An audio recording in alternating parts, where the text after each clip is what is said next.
సెలబ్రిటీలను disrespect చేస్తూ వారిని అవమానపరిచేలా జ్యోతిష్యాలు చెబుతూ వారి బలహీనతలను క్యాష్ చేసుకుంటూ 4 డబ్బులు వెనకేసుకున్న ఈ వేణుస్వామి అనే అతడు నీచుడు అని చెప్పవచ్చు. అదేమిటి, అంతటి పెద్ద మనిషిని పట్టుకుని నీచుడు అని అంటావేం అని మీరు ప్రశ్నించవచ్చు. కానీ ఇతరుల కాపురాలు కూల్చేలా బ్లాక్ మెయిలింగ్ జ్యోతిష్యాలు చెప్పడం తప్పే కదా. మరి తాను చెప్పిన జ్యోతిష్యాల్లో ఏదో 1/2 నిజం అయ్యేసరికి ఈ బిజినెస్ ఏదో చాలా బాగుంది, ఇతరుల వీక్నెస్లను ఈ రకంగా కూడా క్యాష్ చేసుకుందామన్నమాట అని చెప్పి సెలబ్రిటీలను ఇతగాడు అదే పనిగా చాలా కాలం నుంచి టార్గెట్ చేస్తున్నాడు.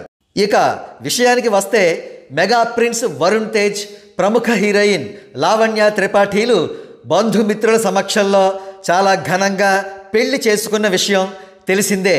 వారి పెళ్ళై జస్ట్ 2 months 3 months అయింది. అప్పుడే వీళ్ళ కాపురంలో నిప్పులు పోసుకున్నాడు మన వేణుస్వామి. తాను గతంలో చెప్పిన మాదిరే సమంత, నాగ చైతన్యలు విడాకులు తీసుకున్న మాదిరిగా రాబోయే భవిష్యత్తులో వరుణ్ తేజ్ మరియు లావణ్య త్రిపాఠీలు కూడా విడాకులు తీసుకుని విడిపోతారట. కాగా ఇతడి జ్యోతిష్యాన్ని ఒక యూట్యూబ్ ఛానల్లో చూసిన మెగా ఫ్యాన్స్ ఇతడి మీద కారాలు మిరియాలు నూరుతున్నారట.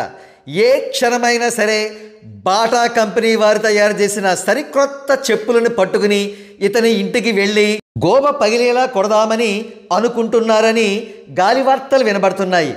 ఈ వార్తల్లో ఎంతవరకు నిజముందో రాబోయే రోజుల్లో తెలిసే అవకాశం ఉంది.